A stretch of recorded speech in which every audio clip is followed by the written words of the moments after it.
Hi everyone, it's all about a sequence. In the last chapter we have read about in the earliest cities. इसका मतलब है कि सबसे पुराना शहर या पुराना सभ्यता कौन सा था हमारे यहाँ। तो हमारे यहाँ तो हड़प्पन सिविलाइजेशन सबसे पुराना सभ्यता है। हम्म? उसके बाद मोहनजोदड़ो के बारे में पढ़ा। लोथल सिविलाइजेशन नहीं, पर Lothal as an Lothal city के बारे में पढ़ा। और ये सब पढ़ने से इस निष्कर्ष पर हम लोग आते हैं कि जो मानव है, जो ह्यूमन एवोल्यूशन है, वो बहुत ही स्लो है बट ग्रेजुअल है।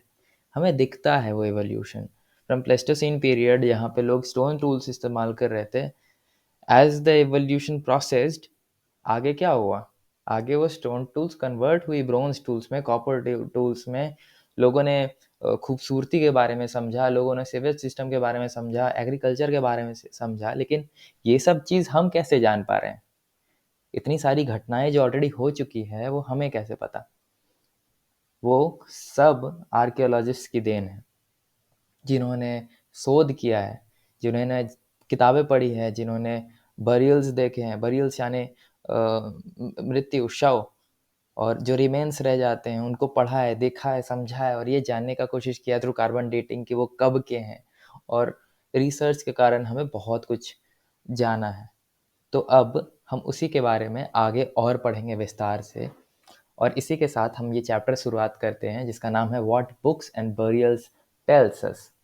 ठीक है, तो सबसे पहले तो एक व्याख्या, एक छोटा सा कहानी है, मैरी इन द लाइब्रेरी। जैसे ही स्कूल की घंटी बजती है तो मास्टर कहते हैं अपने बच्चों को कि चलो मेरे पीछे आओ, लाइब्रेरी की ओर चलते हैं।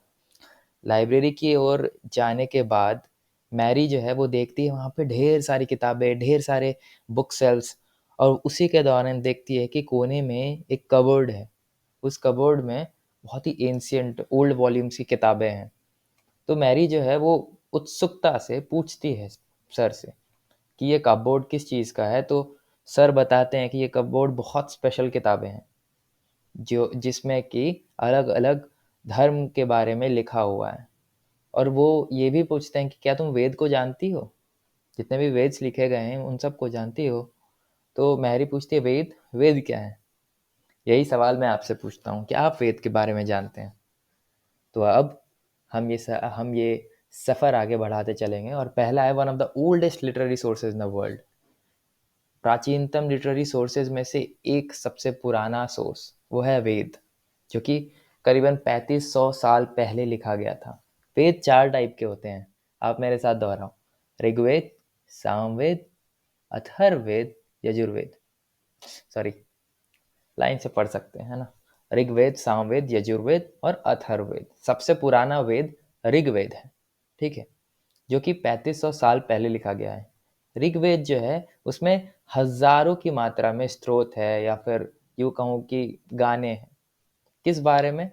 तो उसमें कई सारे भगवान, देवी देवताओं के बारे में तारीफ़ें की गई है। अगर आप रामायण भी उठा करके पढ़ोगे तो आपको स्टार्टिंग से भगवान के बारे में बहुत अच्छी अच्छी बातें, बहुत अच्छे गाने और बहुत अच्छे श्लोक लिखे गए हैं, ठीक है ना? उन हाइम्स को, उन श्लोक को, उन गानों को, उन कविताओं को हम लोग सुक्त बोलते हैं, या फिर वेल सेड बोलते हैं कि हमने किसी के बारे में बहुत अच्छा बोला है, ठीक है। 3 गॉड्स आर स्पेशली इंपॉर्टेंट। 3 भगवान हैं जो ऋग्वेद के अकॉर्डिंग बहुत इंपॉर्टेंट है। पहला है अग्निदेव। अगर आप हिंदी माध्यम के विद्यार्थी हैं, या फिर अगर आप हिंदी समझते हैं, तो अग्नि का मतलब होता है आग, fire. The God of fire is अग्नि। दूसरा है Indra, the warrior God. Warrior God तो लिखने के लिए लिखे है, पर इंद्र जो है वो इंद्रियों के देवता है। जो आपका सेंसेस है उनको कंट्रोल करना, वो इंद्र का देन। और तीसरा है सोम। सोम का मतलब समझते हो? सोम कोई भगवान नहीं, सोम एक प्लांट है, ठीक है, from which special drink was prepared. अब सोम क्या है? सोम रस के बारे में सुना होगा आपने। मैं आपको एक सेकंड फोटो भी दिखा देता हूँ आपके लिए, रखा है यहाँ पे मैंने। ये है सोम। ये पहाड़ियों में मिलता है आपको, कश्मीर की पहाड़ियों में, चाहे उड़ीसा की पहाड़ियों में। ये सोम रस जो है पी करके लोग धुत हो जाते हैं, मग्न हो जाते हैं, ठीक है। तो आगे हम लोग पढ़ेंगे थोड़ा सा और। Just a second, just a second. This hymns are composed by sages. ये जो गाने हैं, ये जो स्त्रोत है, ये जो कविताएं हैं, इसको ऋषिज ने लिखा है। ऋषिज यानी जो सेजेस होते थे, जो तब करते थे, ठीक है। जो पंडित रहते थे वो लोग स्टूडेंट को, बच्चों को, छात्रों को, छात्राओं को रेसाइट करवाते थे, मेमोराइज करवाते थे बार बार, ठीक है। अलग अलग, जैसे या कुंडे दूतु सारदवाला, या शुभ्रवस्त्रावृता, या वीणावर्दंड मंडित करा, या श्वेत पद्मासना, या ब्रह्मच्युत प्रवृत्ति विधवाय, सदा वंदिता सा मां पातु सरस्वती भगवती निशेष जाड्यावा। तो इस वाले में जैसे सिलेबल, सिलेबल क्या होता है, सिलेबल जो है वो अर्ध वर्ड होता है, आधा शब्द। जैसे कि अगर आप मैट बोल रहे हो तो मैट जो है एक आधा शब्द या शब्द का एक अंश, शब्दांश बोलते हैं उसको, सिलेबल को शब्दांश बोलते हैं। मैट्रिस का शब्दांश मैट है, ठीक है, समझ रहे हो आप। आगे वर्ड है, ये सब चीज़ का मेमोराइज करवाते थे वो, सिलेबल्स को, वर्ड्स को, सेंटेंसेस को तोड़ तोड़ करके, छोटा छोटा समझा करके। जय हनुमान ज्ञान गुण सागर, जय कपीस तिहु लोक उजागर, एक एक वर्ड बोल करके रिदम में गवाते थे, ताकि उनको बहुत प्यार से सब समझ में आ जाए। Most of the hymns were composed, taught and learned by man. बहुत सारे हाइम्स जो है, बहुत सारे गाने, स्ट्रोथ जो है, जो कि कंपोज किए गए थे, वो पढ़ाए भी गए और सीखे भी गए आदमियों के द्वारा, औरतों के द्वारा। जैसे इन टाइम टू टाइम ये जो है, जैसे बुक्स में अभी भी बहुत सारे ऐसे अवशेष है जो हम समझ नहीं पाए हैं, बहुत सारे तो गायब भी हो गए क्योंकि वो पत्तल पे लिखे जाते थे, पाम लीफ पे। तो वो ट्रांसफ़र कैसे हुए, ट्रांसमिट कैसे हुए जनरेशन बाय जनरेशन, क्योंकि लोग सुनाते हैं। आज तक बहुत सारी ऐसी कविताएं हैं जो कहीं पे लिखी नहीं गई हैं, वो बस दादी टू दादी ट्रांसफ़र हुए जा रहे हैं, ठीक है। A few are compose by women, कुछ जो है महिलाओं के द्वारा भी कंपोज किया गया है। The Rigveda is in old or Vedic Sanskrit which is different from the Sanskrit you learn in school days.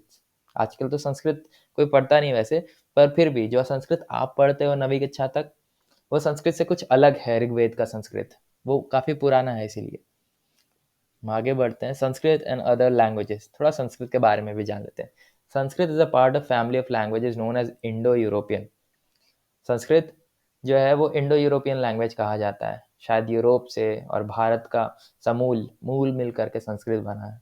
कुछ इंडियन लैंग्वेज जैसे असमीज, गुजराती, हिंदी, कश्मीरी, सिंधी, एशियन लैंग्वेजेस जैसे कि पर्शियन, और बहुत सारे यूरोपियन लैंग्वेजेस जैसे English, French, German, Greek, Italian and Spanish belong to this family. ये सब संस्कृत को बिलोंग करते हैं। They are called a family because they originally had words in common. क्योंकि आप अगर उसका ओरिजिनलिटी देखोगे, उसका मूल देखोगे, तो वो आपको संस्कृत में ही मिलेगा। जैसे मात्र या मातृ, जो हम लोग मातृभाषा बोलते हैं, मातृ का मतलब माता होता है, माँ हिंदी में हम लोग बोलते हैं, और मदर वो इंग्लिश में बोलते हैं। देखो, माँ से ही कितना सारा शब्द निकल गया है। इस मातृ संस्कृत में बताया गया, उसको तोड़ करके हमने माँ किया, और मादर, द मात्र, मादर इंग्लिश में हो गया। समझ रहे हो, मतलब एक ही ओरिजिनेशन है, उसको तोड़ तोड़ करके लोगों ने, जैसे आप बिहार के भी कई सारी भाषाओं को देखोगे तो आपको समझ में आएगा कि सारी भाषाएं तो ऑलमोस्ट एक ही है, बस हमारा लहजा हमारी जुबान के अकॉर्डिंग बदल गया।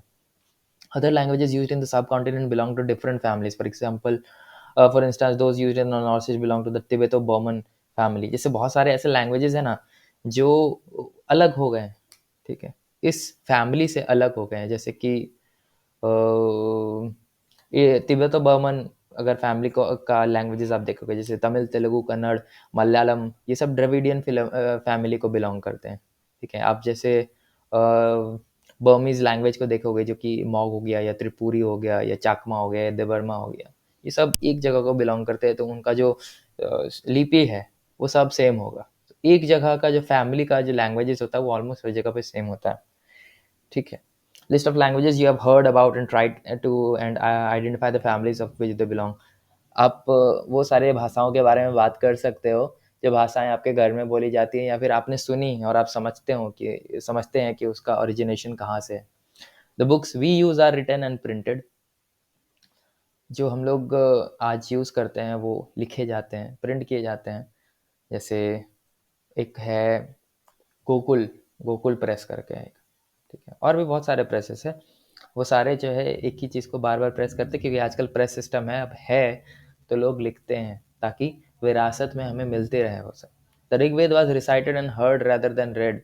ऋग्वेद जो है वो पढ़ने के बजाय सुना गया है, कहा गया है बार बार। It was written down several centuries after it was first composed and printed less than 200 years ago, ठीक है। इसको लिखा गया था सेवरल, बहुत सारे सेंचुरी बाद, मतलब कि हज़ारों 100 साल के बाद ऋग्वेद को लिखा गया था एक्चुअली, और प्रिंट जो किया गया था वो 200 साल पहले ही किया गया है। मतलब बहुत सारे अल्टरनेट स्ट्रक्चर्स बन चुके होंगे उसके already. Historians like archaeologist find out about the past. ठीक है, हिस्टोरियंस कैसे पढ़ते हैं ऋग्वेद को? हिस्टोरियंस जो है, जैसे कि आर्कियोलॉजिस्ट हो गए, वो लोग इतिहास के बारे में जानते हैं, पर in addition to material remains they examine written sources as well. Let us see how they study the Rigveda. अब हम जानते हैं थोड़ा सा कि वो कैसे ऋग्वेद को पढ़ते हैं। Some of the hymns in the Rigveda are in the form of dialogues. This is part of one such hymn.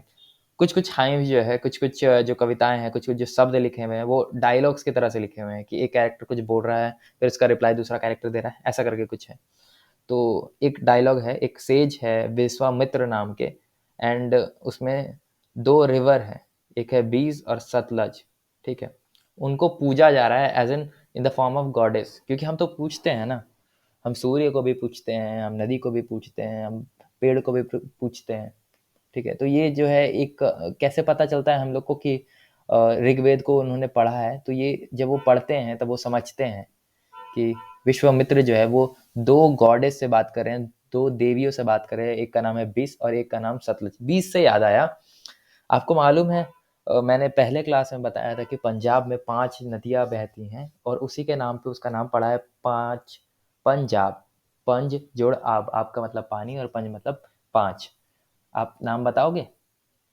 आप नहीं बताओगे तो मैं आपको एक बेसिक ट्रिक बताता हूँ। हाँ, उस टाइम पे भी शायद बताया होगा, पर एक ट्रिक है, जेसीबी। जेसीबी की खुदाई बहुत चल रही है, और एक RS. RS is alcohol brand, royal Stag बोलते हैं उसको, पर जेसीबी आरएस से आपको 5 नदियों के नाम याद हो जाएंगे। जैसे जे का मतलब होता है झेलम, सी का मतलब होता है चेनाब, बी का मतलब होता है बीस, आर का मतलब है रावी, और एस का मतलब सतलज। है ना इजी? जेसीबी आरएस, वाह क्या तेज हूँ मैं। Find the rivers on map 1 and then read on. I am fine. मैंने आपको बता दिया यहाँ पे कि कौन से है। ये सब बेसिकली इंडस नदी के ट्रिब्यूटरीज है, जो आपको पाकिस्तान से पास होकर के थ्रू पंजाब क्रॉस होकर के एमपी घुसते हुए ये सब आपको मिलेगा। ठीक है, वो आप देख सकते हो आराम से। A page from the manuscript of the Rigveda. आप यहाँ पे देखो, आपको नहीं समझ में आएगा क्योंकि ये संस्कृत अलग है। ये बर्च बार्क पर लिखा हुआ है। बर्च बार्क मैंने आपको पहले वीडियो में दिखाया होगा। ठीक है, ये कश्मीर में पाया जाता है। अबाउट 150 साल पहले it was used to prepare one of the earliest printed text of the Rigveda. तो 150 साल पहले इसको बर्च बार्क पे लिखा गया है। ये आप देख सकते हो, जैसे कि it is now preserved in a library in Pune Maharashtra. ये अभी पुणे महाराष्ट्र में है। विश्वामित्र और नदियाँ। विश्वामित्र कहते हैं, ओ नदियाँ, come down from the mountains like the too swift horses.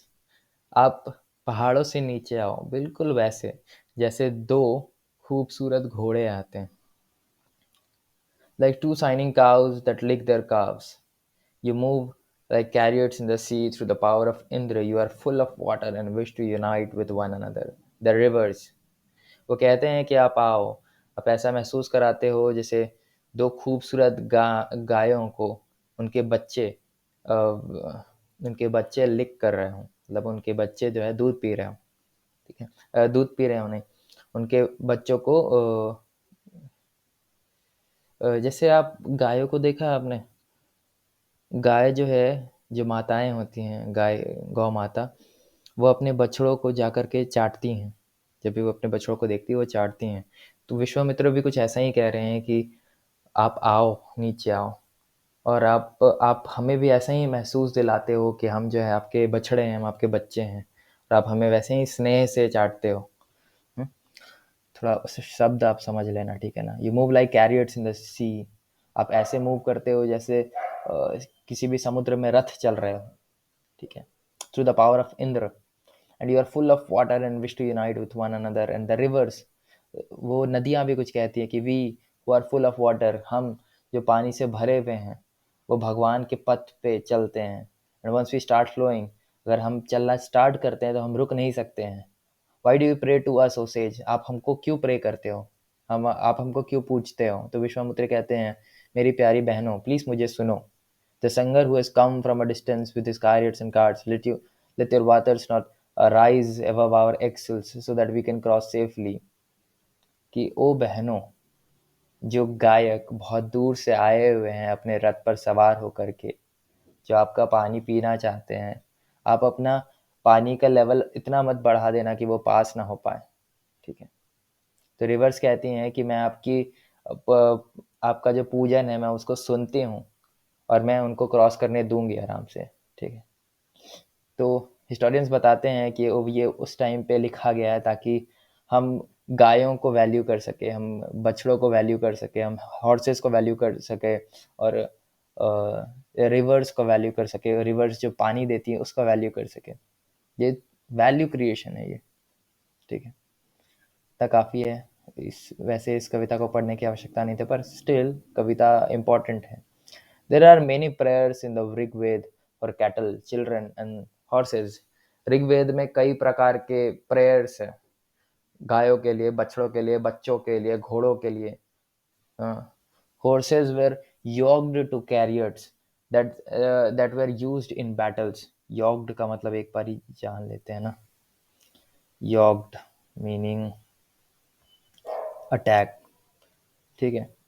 तो जो रथ होते थे उसमें हॉर्सेस को अटैच किया जाता था, जो कि बैटल्स में यूज होते थे, ठीक है। तो विच वर फॉट टू कैप्चर बैटल, मतलब घोड़े पर सवार होकर के उसको रथ बना करके लोग लड़ते थे आपस में, ताकि बैटल जीतने के बाद, जो युद्ध है उसको जीतने के बाद, वो एक दूसरे की गायों को कैप्चर कर सके, उनको अपने कब्जे में कर सके। Battles were also fought for land, जो युद्ध थे वो जमीन के लिए भी लड़े जाते थे। वो अपने वर्णाव्रत नहीं, वर्णाव्रत नहीं था, इंद्रप्रस्थ, इंद्रप्रस्थ की कहानी सुनी होगी। जब पांडवों को 1 लाख गाय दिया गया था, तो उस टाइम पे ऐसा ही होता था कि आप गाय जो है वो बहुत ही रिच सोर्स माना जाता था, इसलिए आज हम गाय को पूजते हैं, क्योंकि guy is a source of living for all of us in the past times, ठीक है। ये पढ़ाया भी इसलिए जा रहा है कि गाय हमारे लिए कितनी महत्वपूर्ण है, ठीक है। लैंड के लिए तो लड़ाई होता ही था, पर उस टाइम पे गायों के लिए भी लड़ाई होता था, जो कि इम्पॉर्टेंट थी खेत चराने के लिए, दूध के लिए, और भी बहुत सारा चीज़ था, ठीक है।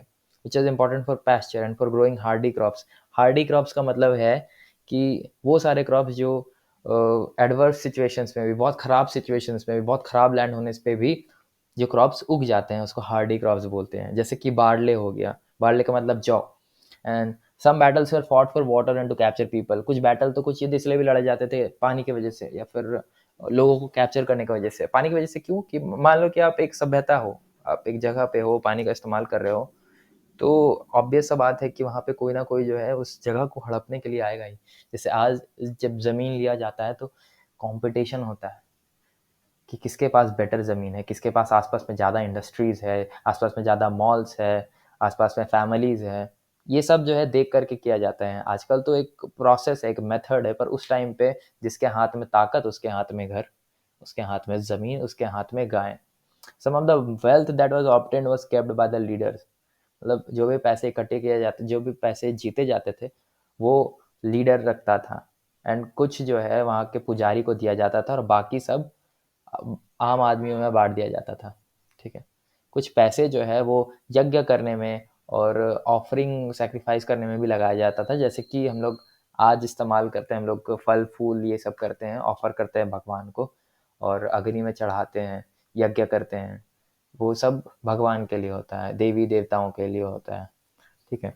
ऑफरिंग्स में जैसे कि घी हो गया, ग्रेन हो गया, या फिर कभी कभार तो हम लोग जानवर को भी ऑफर करते हैं, चाहे वो बकरी हो गया। हालांकि ये स्टूपिड बात है, जब हम लोग बलिदान का बात कहते हैं ना, बलि जोड़ दान, बलि का मतलब क्या है?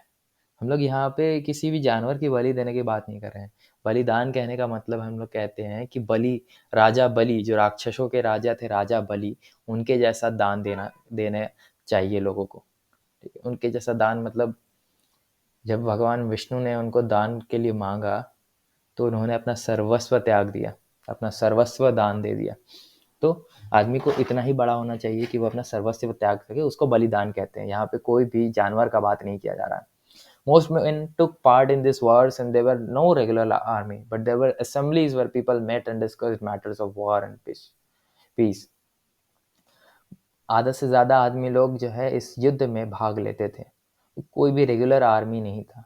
ऐसा नहीं है कि यहाँ पे इंडियन आर्मी हो गया, पाकिस्तान आर्मी हो गया, ऐसा नहीं था। ठीक है, कोई भी रेगुलर आर्मी नहीं था, वहाँ पे असेंबली थे जहाँ पे लोग आकर के मिल करके बात करते थे, डिस्कस करते थे।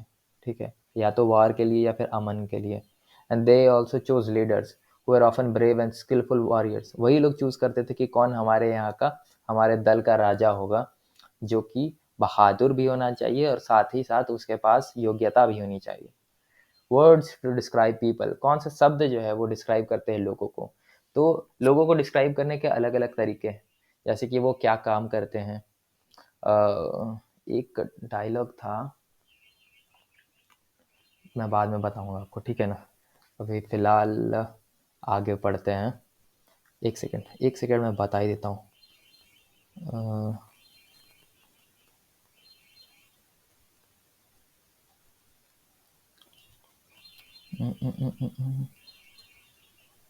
Just a second. हाँ, चातुर्वर्णम मया सृष्टम गुण कर्म विभाग स तस्य कर्तरमपि मा विद्य कर्तारम्यम। सॉरी, अच्छा से वो नहीं पाया, पर ऐसा कुछ है कि चातुर्वर्णयम मया सृष्टम गुण कर्म विभाग स। इस तरीके से हम लोग लोगों को डिस्क्राइब करते थे। 4 वर्ण, गुण और कर्म के पे डिपेंडेंट हम लोग डिसाइड करते हैं कि कौन आदमी क्या होगा। ठीक है, जैसे यहाँ पे लिखा हुआ है in terms of work they do, in terms of कि वो कौन सा काम करते हैं, कौन सी भाषा कहते हैं, कौन से जगह को बिलोंग करते हैं, किस फैमिली को बिलोंग करते हैं, कौन सा कम्युनिटी है उनका, या फिर कौन सा वो कल्चरल प्रैक्टिस को मेंटेन करते हैं या निभाते हैं। Let us see some of the words used to describe people found in the Rigveda. अब हम लोग थोड़ा पढ़ते हैं कि ऋग्वेद में कौन से ऐसे शब्द है जो कि आदमियों को दर्शाते हैं, जो कि पीपल को दर्शाते हैं। तो there are 2 groups who are described in the terms of their work. तो उस टाइम पे 2 ग्रुप में लोगों को डिस्क्राइब किया जाता था। पहला जो है प्रिस्ट, पुजारी जो होता था, समटाइम्स कॉल्ड ब्राह्मण्स, वो perform various rituals in the rajas. और दूसरा है राजा। ये 2 ग्रुप में लोगों को डिस्क्राइब किया गया है ऋग्वेद में। The rajas were not like the ones you will be learning about later. They didn't have capital cities, places और armies, not did the collect taxes. ये वो राजा का बात नहीं किया जा रहा है जो आपने फ्यूचर में पढ़ा है, जैसे अकबर के बारे में, जैसे महाराणा प्रताप के बारे में, या फिर शिवाजी महाराज के बारे में। ये वो राजा के बारे में नहीं है। ठीक है, generally sons did not automatically succeed father as rajas. Rigveda में लिखा हुआ है, ये पढ़ने के लिए कितना अच्छा है कि ऐसा इन्हें ऐसा क्या बोलते हैं, नेपोटिज्म नहीं है यहाँ पे कि जो राजा का बेटा है वही राजा बनेगा। Read the previous section once more and see whether you find out what the rajas did. ठीक है, तो राजा जो है वो स्किलफुल होना चाहिए, इररिस्पेक्टिव कि उसका बेटा है नहीं है, उससे मतलब नहीं है। राजा स्किलफुल होना चाहिए, वो लोगों को समझना चाहिए, दैट्स इट। 2 वर्ड्स वेर, क्योंकि ऐसा कोई आर्मी नहीं है ना, कोई अथॉरिटी नहीं है। They are not there for earning money, they are there to protect their कबीलास। 2 words were used to describe the people or the community as a whole. One of the word was Jan, which we still use in Hindi and other languages. Words जो describe करने के लिए हम use करते थे, पहला है जन और दूसरा है wish. The word Vysya comes from the wish। ठीक है, वैश्य जो है वो विश शब्द से आया है। Several wish और जन are mentioned by name, so we find reference of the पुरुजन और पुरुजन और विश, द भारत जन और विश, द यदुजन और विश एंड सो ऑन। ऐसे करके हम लोगों ने जाना है, समझा है। आप लोग को कोई भी नाम ऐसा फेमिलियर सा महसूस हो रहा है? होगा कुछ ना कुछ, जैसे यदुजन जो है वो यादव लोग। ठीक है, जो लोग दूध का उत्पादन करते हैं और इधर उधर बेचते हैं, वो यादव जन। जो भगवान कृष्ण जिस कबीले को, जिस कम्युनिटी को बिलोंग करते थे, वो था यदुजन या फिर यदुविश। Sometimes the people who compose the hymns describe themselves as Aryas or and call their opponents Dasas and Dashus.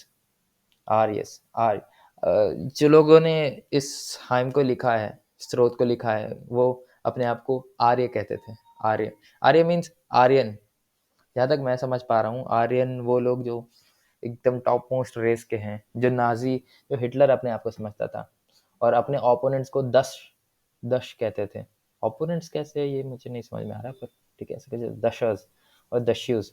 There were people who didn't perform sacrifices and probably spoke different languages। वो लोग कभी sacrifice, वो लोग बलिदान नहीं देते थे, और वो लोग दूसरी भाषा भी कहते थे। Later the term dasa and the feminine dasi came to mean slave। oh, तो जो लोग ये काम नहीं करते थे, जो लोग दूसरी भाषा बोलते थे या रिचुअल्स नहीं करते थे, वो लोग को दश या फिर दशा नहीं, ये दास है, या तो दास बोलते थे या दासी बोलते थे, ठीक है, मतलब servants, slaves were women and men who were often captured in war. युद्ध के बाद जो लोग कैप्चर किए जाते थे वो लोग होते थे आदमी या औरत, जिसको दास या दासी कहते थे। They were treated as the property of their owners who could make them do whatever work they wanted. That is the stupidity, I don't like it at all. So जो लोग वार के बाद कैप्चर किए जाते थे वो लोग जो होते थे वो लोग दास बन जाते थे, दास या दासी, और उनके जो मालिक है वो जब जो चाहे करवा सकते हैं उनसे, ठीक है। ऐसा स्लेव अबॉलिशन एक्ट 1830s के अराउंड इंग्लैंड में आया। और while the Rigved was being composed in the northwest of the subcontinent, there were other developments elsewhere. Let us look at some of these. जब ऋग्वेद कंपोज हो रहा था north west में, तो और भी कई सारे डेवलपमेंट्स हो रहे थे जिसके बारे में हम अभी जानेंगे। Silent sentinels, the story of the megaliths. पहले तो जान लेते हैं ये मेगालिथ क्या होता है। मेगालिथ का मतलब होता है बड़े बड़े पत्थर।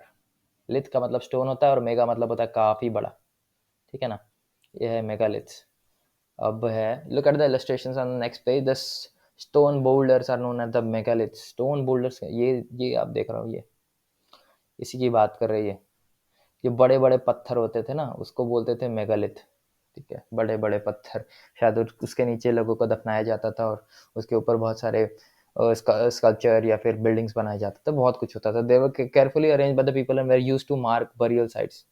बेसिकली मेगालिथ्स जो है वो मैंने जैसे अभी बताया वो बरियल साइट्स को मार्क करते थे, दर्शाते थे। बरियल साइट्स यानी जो लोग की मृत्यु हो गई है वहाँ पे बहुत सारे शव मिलते थे, हड्डी मिलते थे, ये सब रिमेन्स जो बच जाते थे वो उस मेगालिथ के नीचे मिलते थे। The practice of erecting megalith began about 3000 साल पहले।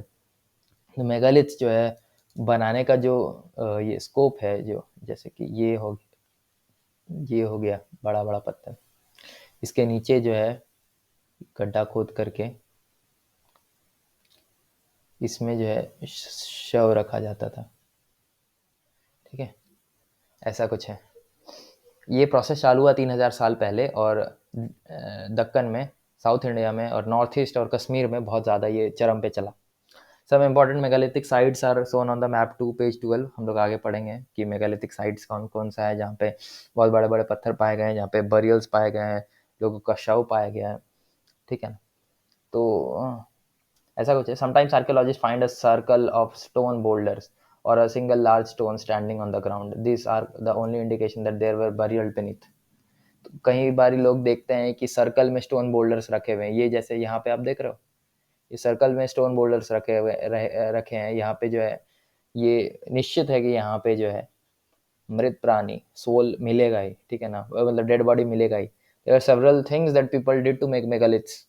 We have made a list here. Try and arrange them in order: digging pits in earth, transporting stones, breaking boulders, placing stone in position, finding suitable stone, shaping stones, burying the dead. तो इसको आपको arrange करना है तो सबसे पहले तो finding suitable stone होगा, ठीक है ना। सबसे पहले सुटेबल स्टोन होगा और दूसरा क्या होगा, दूसरा होगा ब्रेकिंग बोल्डर्स, तीसरा होगा शेपिंग स्टोन्स, चौथा होगा ट्रांसपोर्टिंग द स्टोन्स, पांचवा होगा प्लेसिंग स्टोन्स, छठा होगा डिगिंग अ पिट और सातवां होगा बरिंग द डेड, ठीक है। ऐसा कुछ है, मतलब ये एक प्रोसेस है, ये तो आपको समझ में आ ही जाएगा, ठीक है ना। This type of megalith is known as cist. Some cist like the one shown here have port holes which could be used as a entrance. तो ये जो है कुछ सिस्ट है, इसको बोलते हैं, छोटा छोटा जो पत्थर होता है उसको सिस्ट बोलते हैं। And all these burials have some common features. Generally, the dead were buried with distinctive pots, which are called black and red ware. तो ये सब जो बरियल्स है उसमें एक कॉमन फीचर है कि जो डेड जो मर जाता है उसको अलग अलग पॉट्स दिया जाता है, जैसे कुछ ब्लैक या फिर रेड वेयर पॉट रखा जाता है उसके पास। Also find tools and weapons of iron and sometimes skeleton of horses, horse equipment and ornaments of stone and gold. बहुत सारी चीज़ें पाई जाती है डेड बॉडीज के आसपास। कभी कभार जानवर पाए जाते हैं, कभी कभार टूल्स पाए जाते हैं आयरन के, कॉपर के, तो ऐसा कुछ है। आगे पढ़ते हैं हम लोग। Finding out about social differences, archaeologists think that objects found with a skeleton probably belong to the dead person.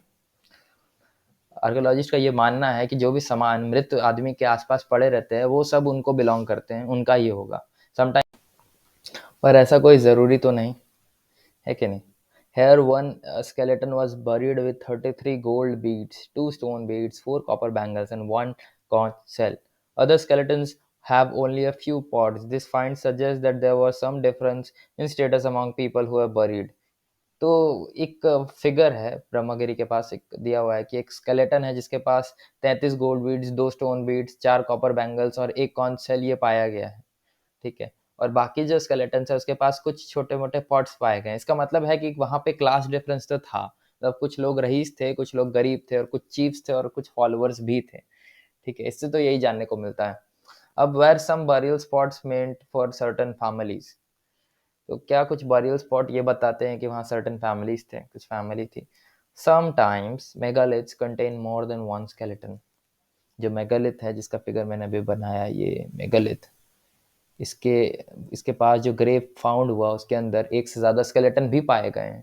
हो सकता है कि वो एक ही फैमिली को बिलोंग करते हो।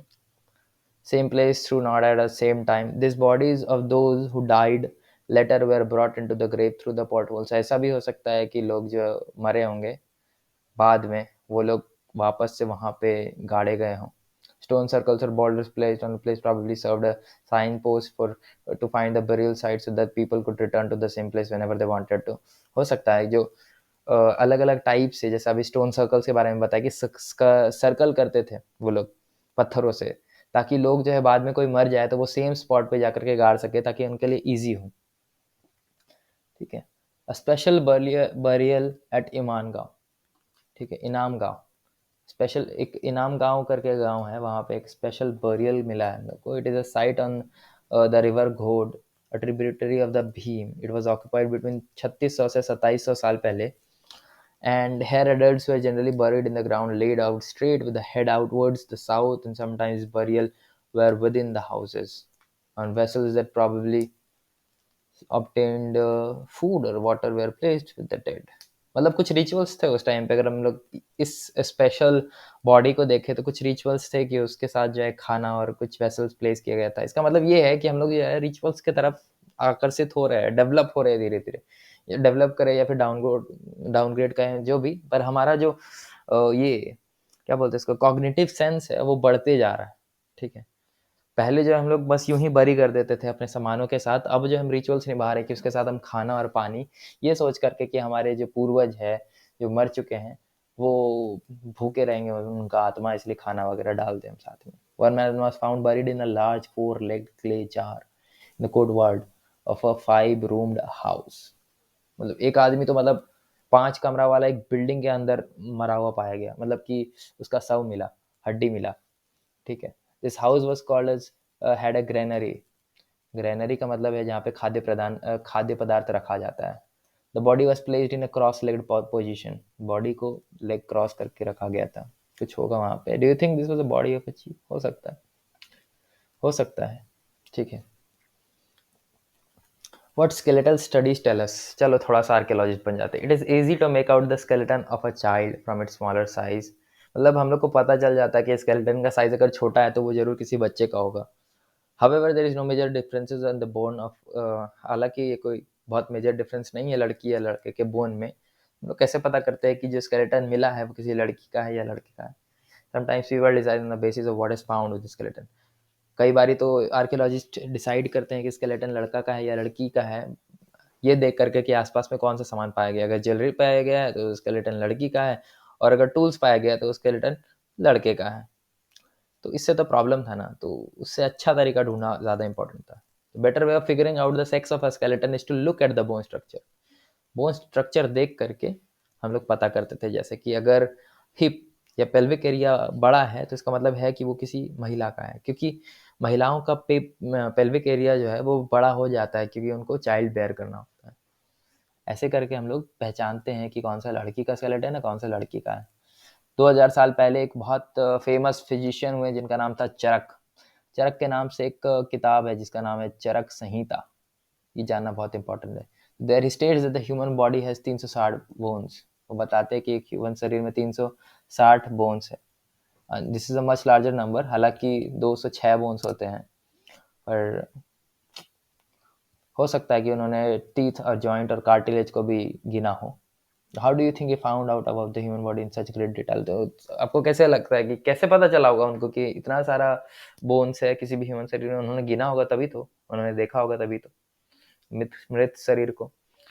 चरक जो है, चरक Sushruta, they were fearless scientists, fearless.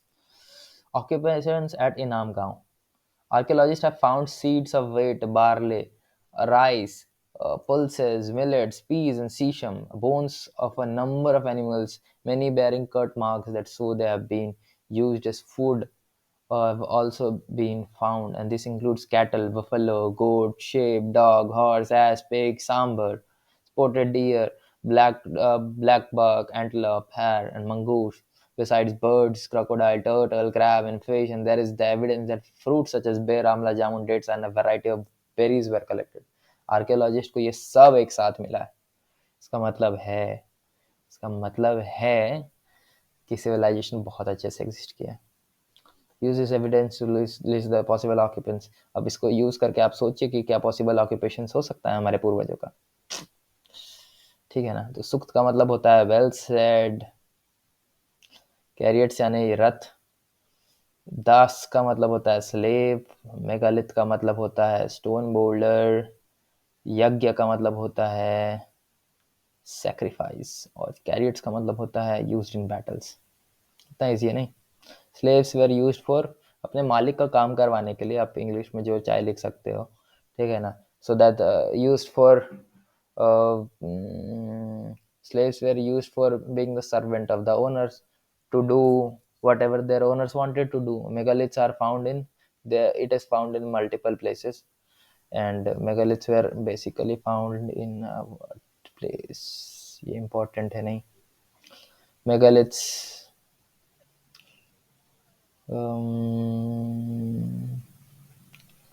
megaliths were found in South India or Deccan.